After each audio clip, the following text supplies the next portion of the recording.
गोपिका जीवनस्मरणं गोविन्द गोविन्द। सद्गुरु विठ्ठल दास महाराज की जय। పరమ భాగవతోత్తముడైన అక్రూరుడికి భగవంతుడు ఏ అనుగ్రహం చేయాలి అన్న ఆశతో వచ్చారో అలా భగవంతుడు పరమానుగ్రహం చేశారు.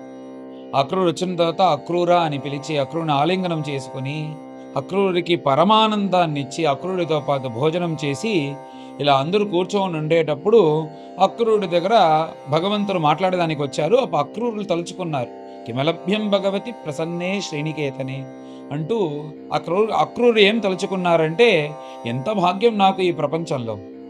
ఏమి భాగ్యం అంటే, ఈ భగవంతుడు వైకుంఠవాసి అయిన ప్రభు నా దగ్గర ఇలా కూర్చొని ఆయనతో పాటు భోజనం చేసి ఇలా ఆయనతో మాట్లాడే భాగ్యం నాకు దక్కిందే. అలాంటి భాగ్యం నాకు దక్కినందువల్ల ఈ ప్రపంచంలో ఏ విషయం నాకు దక్కినా దక్కకపోయినా దాని గురించి నాకు లక్ష్యం లేదు. భగవంతుని యొక్క కృప వచ్చింది కాబట్టి ఇంకా ఏమి కావాలి ఈ ప్రపంచంలో అంటూ ఇలా తన మనస్సుని ఇది కలనా నిజమా అని తెలియకుండా అంత పరమానందంతో ఉండేటప్పుడు పైన భగవంతుడు అక్రూరు దగ్గర చూసి మాట్లాడేదానికి ప్రారంభించారు. ఏమిటంటే, కంసుడు అనే ఒక మామ నాకు ఉన్నాడు అని అందరూ తెలుసు. అతని పేరుకే మామ, ఏమి నాకు చేయలేదు. అంతేకాకుండా ఆ మథురలో ఉండే యాదవులందరినీ హింసిస్తున్నారు, మా తల్లిదండ్రులు కూడా హింసిస్తున్నారు నాకు తెలుసు. పైన ఏం చేయబోతాడు ఈ కంసుడు, అది నాకు తెలుసుకోవాలని ఉంది. ఎందుకంటే నేను ఒక గర్భం 8వ గర్భం పుట్టినందువల్లే మా తల్లిదండ్రులకు నా వల్ల కష్టం. అందుచేత ఆ కష్టాన్ని నేను వెంటనే తీర్చాలి. అక్కడ ఏమేమి ఏర్పాట్లు జరిగింది అని అక్రూరుల దగ్గర అడిగిన వెంటనే అక్రూరుల వెంటనే మీరే 8వ గర్భంను తెలుసుకొని మీ తల్లిదండ్రుని మళ్ళీ జైల్లో పెట్టాడు. ఆ కంసుడు చాలా కోపంతో ఉన్నాడు, ఎలాగైనా మిమ్మల్ని సంహరించాలి అంటూ అక్కడ ధనుర్యాగం అనే ఒక యాగాన్ని మథురలో ఏర్పాటు చేసి, కువలయాపీఠం అనే ఒక పెద్ద ఏనుగుంది. ఆ ఏనుగుని ఎవ్వరూ గెలవలేరు, దాని దగ్గర కానీ ఎవరైనా తగులుకున్నారంటే ప్రాణాలు పోతాయి. అలాగా ఆ ఏనుగుని సిద్ధంగా పెట్టాడు కంసుడు. అంతేకాకుండా చాణూరుడు మల్లుడు అంటూ ఇద్దరున్నారు. వాళ్ళిద్దరు యుద్ధం అనే పేరుతో అందరినీ చంపేస్తారు. అలాంటి ఒక యుద్ధం కూడా ఏర్పాట్లు చేసి మిమ్మల్ని ఇద్దరిని చంపాలి అంటూ ఇలా కంసుడు అన్ని ధనుర్యాగము ఈ సంబరం అన్ని ఏర్పాటు చేసి పెట్టారు అని అక్రూరులు ఆ కంసుడు ఏమేమి చేశారో అన్నిటినీ చెప్పేశారు కృష్ణుడి దగ్గర.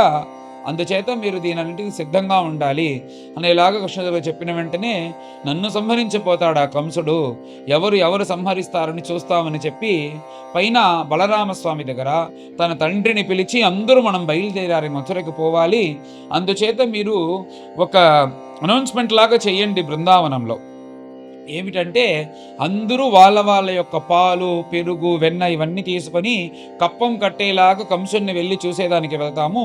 అప్పుడే కంసుని దగ్గర వెళ్ళొచ్చు, మథురకి వెళ్ళొచ్చు. అలా వెళ్ళిన తర్వాత లోపలికి వెళ్ళిన తర్వాత నేను పనులు చూసుకుంటాను. అందుచేత అందరూ వాళ్ళ బండ్లో బయలుదేరేలాగా మీరు చెప్పేలాగా ఒక అనౌన్స్మెంట్ చేయండి అని చెప్పిన వెంటనే నందగోపురు కూడా ఇలా అందరికీ వినేలాగా అందరూ బయలుదేరేలాగా ఇలాగా ఒక అనౌన్స్మెంట్ని చేశారు. చేసిన వెంటనే ఆ గోపులకి గోప బిడ్డలందరికీ చాలా సంతోషం, కృష్ణుడితో పాటు మనం మథురకి వెళ్ళబోతాము, నగరాన్ని చూడబోతాము అంటూ. కానీ ఇక్కడ చాలా కష్టపడేది ఎవరంటే గోపికలు. ఆ గోపికలు కృష్ణుడిని వదిలేసి ఎలా ఉండగలుగుతారు? వాళ్ళకి తెలుసు. ఎందుకంటే కృష్ణుడు ఇప్పుడు వెళ్ళినాడంటే మళ్ళీ తిరిగి రాడు అని తెలుసు. ఎందుకంటే ఒక విషయాన్ని మనం చాలాగా లోతుగా ఆలోచించేదానికి ప్రారంభించామంటే దాని గురించిన విషయాలన్నీ మనకు తెలుసు కదా. అలాగా ఇప్పుడు పైన కృష్ణుడు రాడు అనేది వాళ్ళకి తెలిసినందువల్ల కృష్ణుడు కూడా వీళ్లకు నేను వెళ్తున్నాను అని చెప్పేది అతనికి మనసులో కష్టంగా ఉంటుంది కదా. అందుకోసం ఇలా ఒక అందరికీ తెలియపరిచేలాగా విషయం చెప్పేలాగా చెప్పమన్నారు అని తోచుతుంది. ఇలా అందరూ సంతోషంగా బయలుదేరేటప్పుడు అక్కడ గోపికలు వచ్చేశారు. కృష్ణుడు బయలుదేరుతున్నాడని తెలుసుకొని అక్కడికి వచ్చి తన ప్రాణాలే పోయినట్టుగా ఉంది. ప్రభు కృష్ణ, ఇప్పుడు నువ్వు ఇక్కడి నుంచి బయలుదేరుతున్నావే, ఇలా నువ్వు బయలుదేరటం భావ్యం కాదా? ఎలాగ నువ్వు వచ్చి మాకు అన్ని ఆనందమునిచ్చి, ఎప్పుడు కష్టాలు వచ్చినా, ఎప్పుడు తాపం వచ్చినా నీ యొక్క మందహాసంతో మాకు సుఖాన్నిచ్చి, నీ యొక్క కటాక్షంతో మా యొక్క తాపాలన్నీ పోగొట్టి ఇలా వేణుగానం చేసి రాసక్రీడ చేసి ఎప్పుడెప్పుడంతా కష్టం వస్తుందో అప్పుడంతా మమ్మల్ని కాపాడి ఇలా మమ్మల్ని అన్ని విషయాల నుంచి కాపాడి మా మనసుని దోచుకున్నావే కృష్ణ. ఇప్పుడు మమ్మల్ని వదిలేసి వెళ్ళిపోయినావంటే ఇప్పుడు దీనికి ఏమి అర్థం, ఇలా వెళ్ళినావంటే ఏమి అర్థం అంటూ వాళ్ళు బాధతో కృష్ణుడి దగ్గర మాట్లాడేదానికి ప్రారంభించారు. ఈ బ్రహ్మదేవుడికి బుద్ధి లేదు. మళ్ళీ బ్రహ్మదేవుని తిడుతున్నారట. ఎందుకంటే ఈ జగత్ సృష్టినే ఇలాగే ఉంది. అందరూ పుట్టడం, బాగా సంతోషంగా జీవించేటప్పుడు మరణం అనేది రావటం, అందరూ మరణించడం, మళ్ళీ పుట్టడం, సంతోషంగా ఉండేటప్పుడు మరణం రావటం, మళ్ళీ అందరూ చావటం, ఇలాగా చేరుకునేది వెళ్ళిపోయేది, చేరుకునేది వెళ్ళిపోయేది అంటూ ఇలా సుఖం దుఃఖం కలిసి కలిసి ఎందుకు ఈ సృష్టిలో ఉంది? ఎందుకు చేరాలి, మళ్ళీ ఎందుకు విడిపోవాలి? ఇదేమైనా ఆటనా? ఒక చిన్న బిడ్డలు వచ్చి ఇలా ఆడుకుంటూ ఉండేటప్పుడు వాళ్ళ ఆటలు ముగించిన తర్వాత ఇలా వెళ్ళేలాగా మనస్సు లేదే. ఇప్పుడు నువ్వు బయలుదేరి వెళ్ళేటప్పుడు మాకంతా మా ప్రాణాలే పోయేటట్టుగా ఉందే ఈ బాధ. అలాగ బ్రహ్మదేవుడు ఎందుకు ఇలా సృష్టించారు అని బ్రహ్మదేవుల దగ్గర తిట్టి, తర్వాత అక్రూరుల్ని చూసి, మీరు మీ పేరు అక్రూరుడు కాదు, మీరు క్రూరుడు. ఎందుకంటే మా యొక్క ప్రాణం కృష్ణుడు. ఆ కృష్ణుణ్ణి మీరు మా దగ్గర నుంచి ఇలా విడగొట్టి తీసుకెళ్తున్నారే, మీరు అక్రూరు కాదు, మీరు క్రూరుడు అనేలాగా ఆ అక్రూరుడు దగ్గర చెప్పి, కృష్ణ నువ్వు ఎన్ని కష్టాల నుంచి మమ్మల్ని కాపాడావు, ఎన్ని కష్టములు మాకు వచ్చింది. గోవర్ధన ఉద్ధారణం చేసి ఆ మాన నుంచి కాపాడినావు, అగ్ని నుంచి కాపాడినావు, ఆ తర్వాత ఆ విషపాము నుంచి కాపాడినావు. ఇలాంటి ఎన్ని అసురులు ఒక్కొక్కరిని సంహరించి అందరి దగ్గర నుంచి మమ్మల్ని కాపాడినావే. ఇప్పుడు దానికంటే పెద్దదిగా ఒక విరహతాపం అనే ఒక అసురుడిలాగా మా దగ్గర వస్తుంది. దీని నుంచి మమ్మల్ని ఎవరు కాపాడుతారు? ఇలాగ మమ్మల్ని వదిలేసి వెళ్ళడం భావ్యమా? ఇలా వదిలేసి వెళ్తున్నావే అంటూ ఇలా చెప్పి, తర్వాత ఇప్పుడు నువ్వు పైన వెళ్ళబోతున్నావు, నువ్వు వెళ్ళినందువల్ల అక్కడ మథురాయి వచ్చి, మథురాయి ఇప్పుడు సంబరంగా అయిపోతుంది. అక్కడుండే జనులందరూ పరమభాగ్యశాలులు. ఇక మీదట ప్రతిరోజు నిన్ను చూసి సంతోషపడి వాళ్లకు పరమానందం దక్కపోతుంది. పైన నువ్వు పుట్టిన అవతార సమయంలో ఇక్కడ ఈ గోకులమే, ఈ బృందావనమే తత ఆరభ్యనందస్య వ్రజ సర్వసమృద్ధిమాన్ అంటూ అన్ని సమృద్ధితో ఈ బృందావనం అనింది ఉనింది. నువ్వు ఇక్కడ వచ్చిన తర్వాత ఇక్కడ అన్ని సమృద్ధి, దీని తర్వాత ఆ మథురకి వెళ్ళిపోతుంది.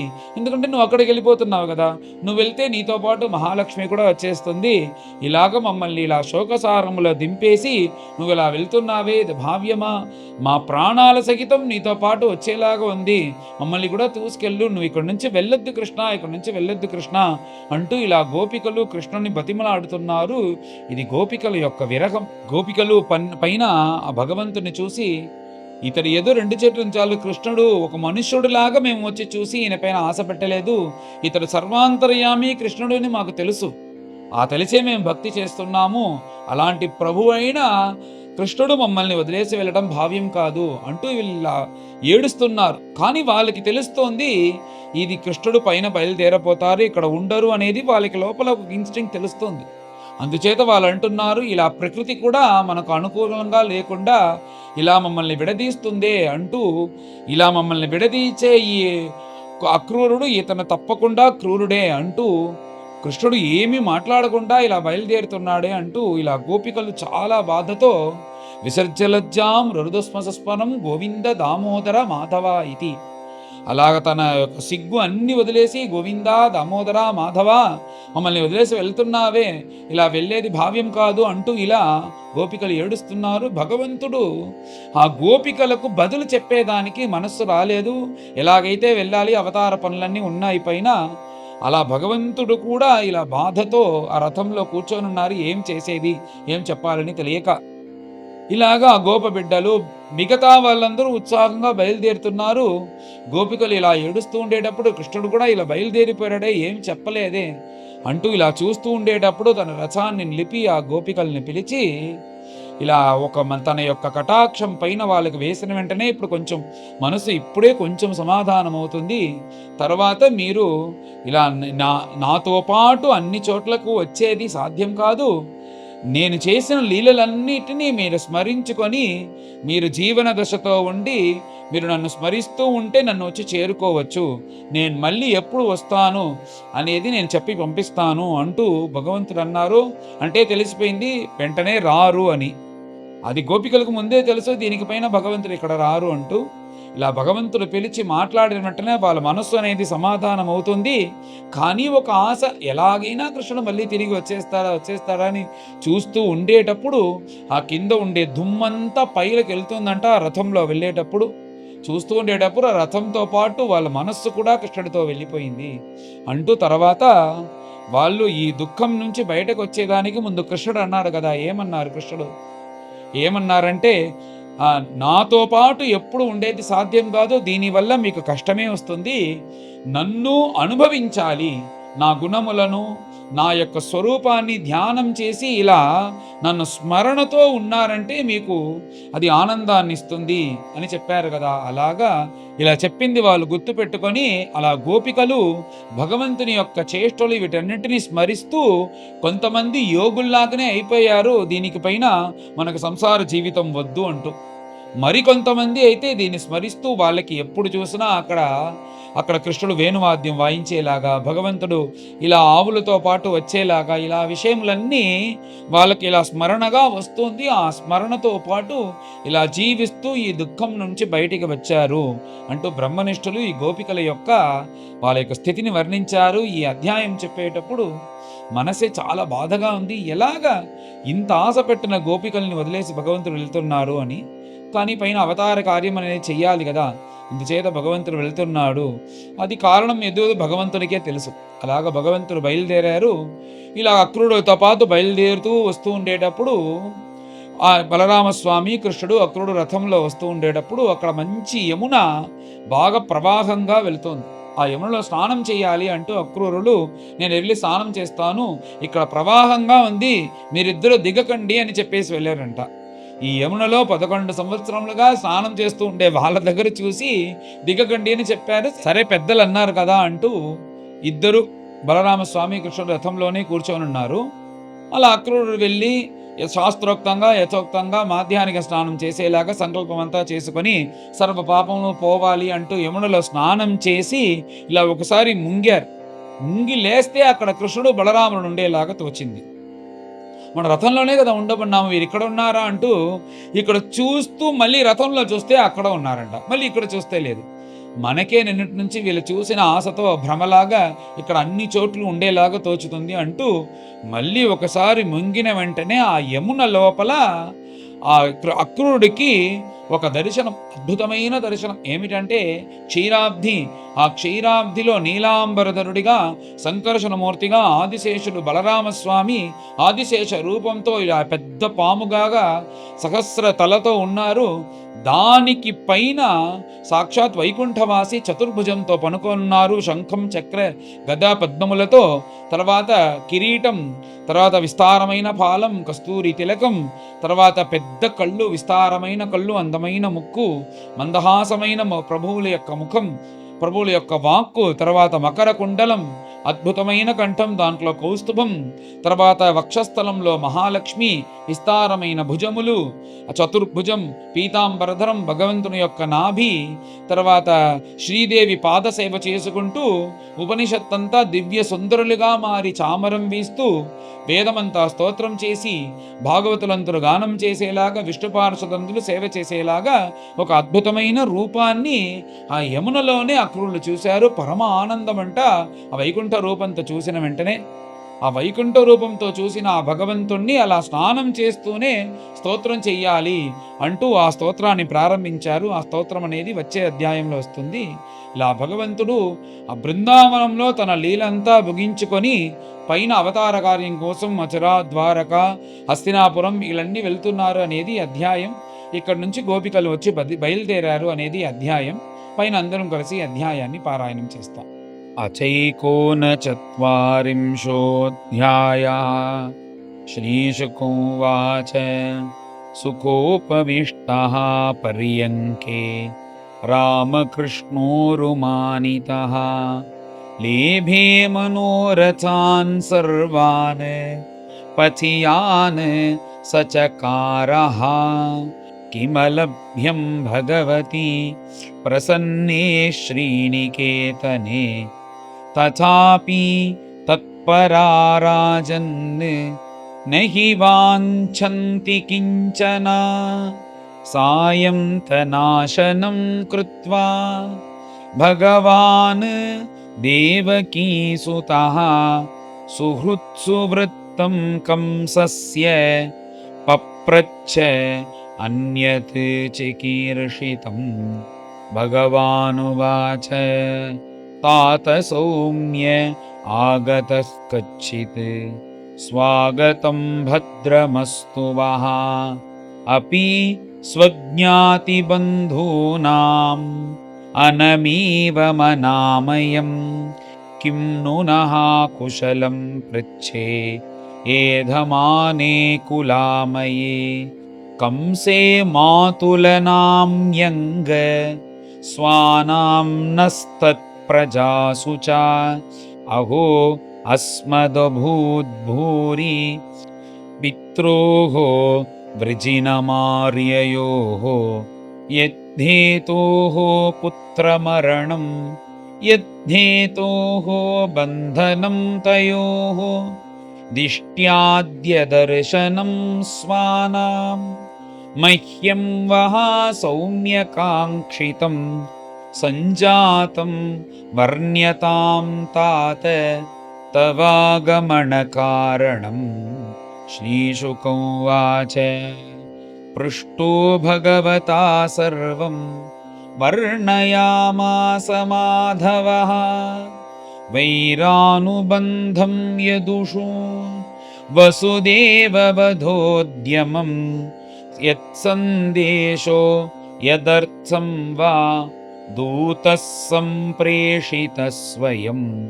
यदुक्तं नारदेनास्य स्वजन्मानकदुन्दुभेः, श्रुत्वा अक्रूरवचः कृष्णः बलश्च परवीरः। प्रहस्य नन्दं पितरं राज्ञादिष्टं विजज्ञतुः। गोपान् समादिशत्सोऽपि गृह्यतां सर्वगोरसः। उपायनानि गृह्णीध्वं युज्यन्तां शकटानि च, यास्यामः श्वः मधुपुरीं दास्यामो नृपतेरसान्।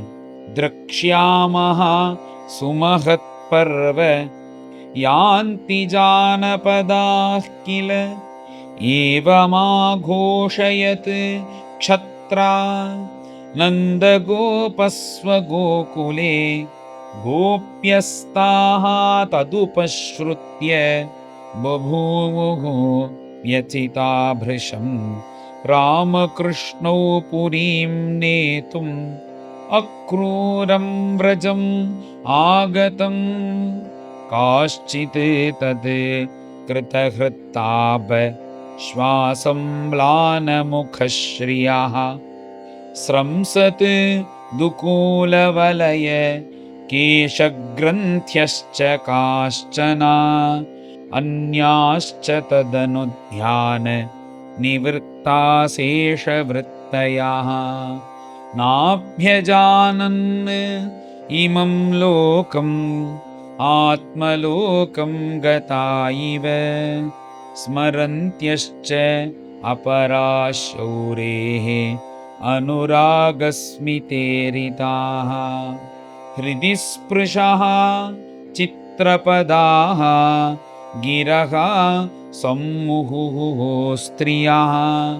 गतिं सुललितां चेष्टां स्निग्धहासावलोकनम्। शोकापहानि नर्माणि प्रोद्दामचरितानि च। चिन्तयन्त्यो मुकुन्दस्य भीता विरहकातराः। समेताः सङ्घषः प्रोचुः अश्रुमुख्यो अच्युताशयाः गोप्यवोचुः अहो विधातस्तव न क्वचिद्दया संयोज्य मैत्रा प्रणयेन देहिनः तांश्चाकृतार्थान्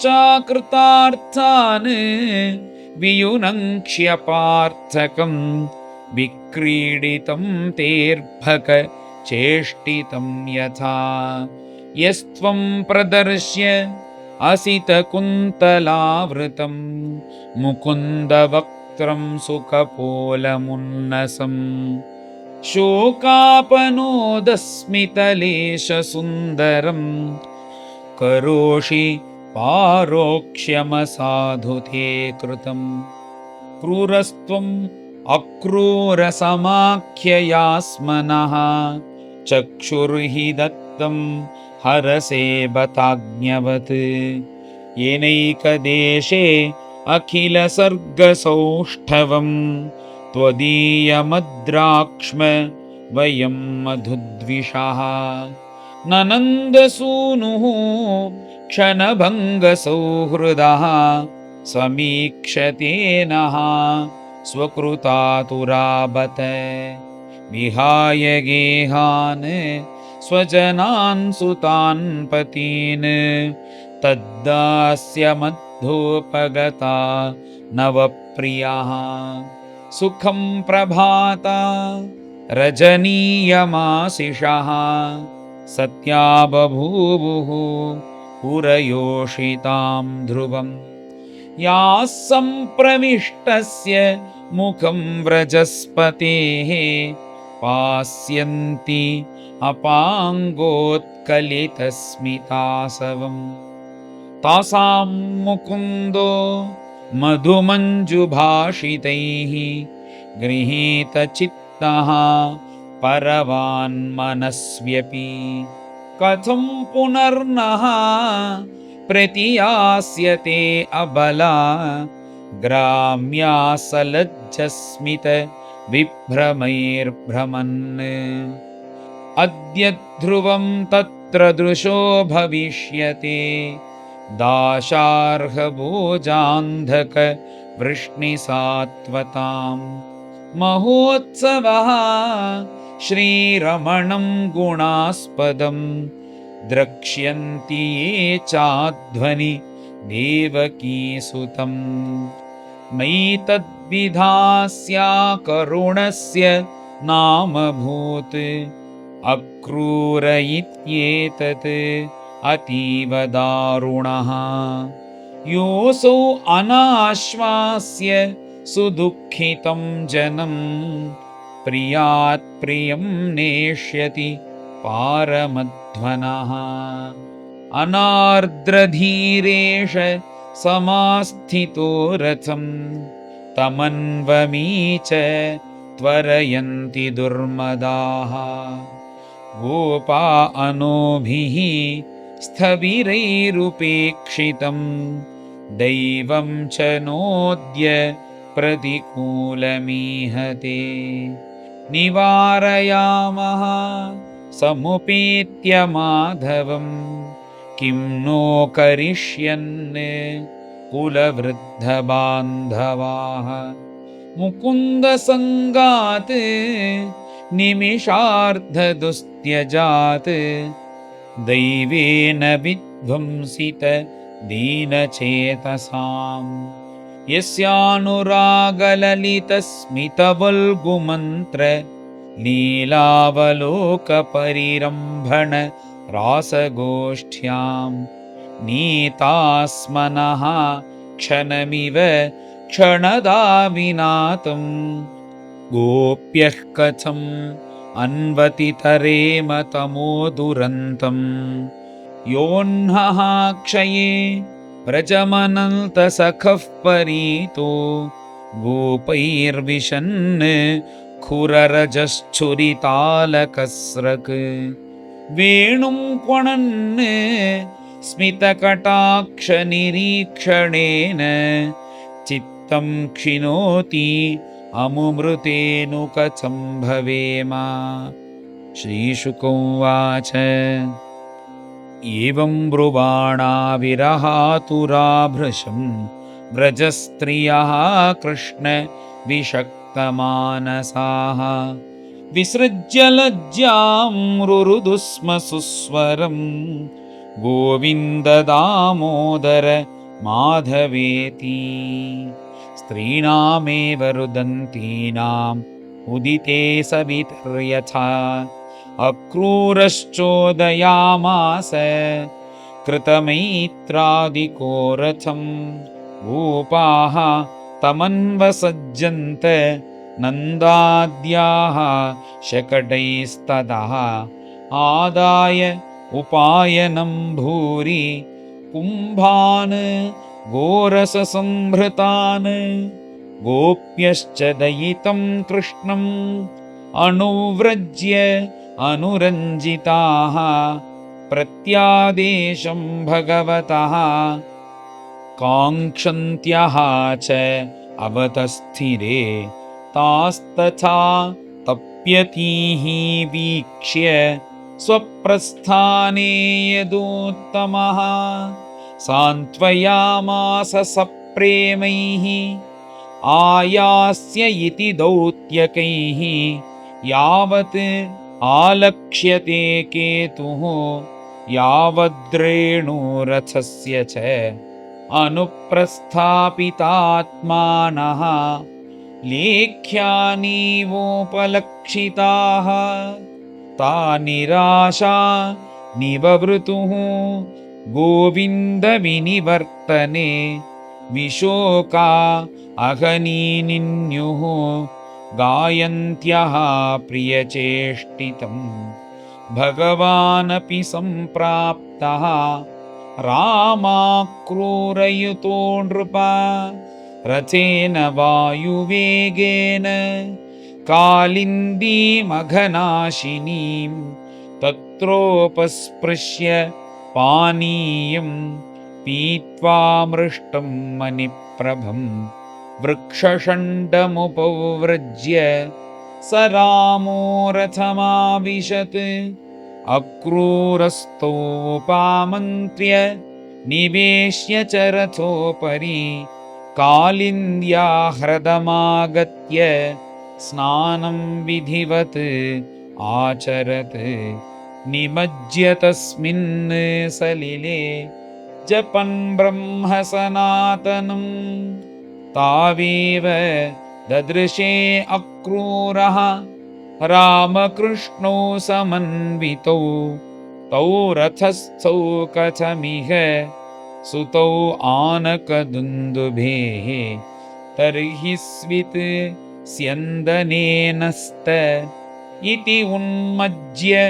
व्यचष्टसः तत्रापि च यथा पूर्वम् आसीनौ पुनरेव सः न्यमज्जत् दर्शनं यन्मे मृषा किं सलिले तयोः भूयस्तत्रापि सः अद्राक्षीत् स्तूयमानमहीश्वरं सिद्धचारणगन्धर्वैः असुरैः नतकन्धरैः सहस्रशिरसं देवं सहस्रफनमौलिनं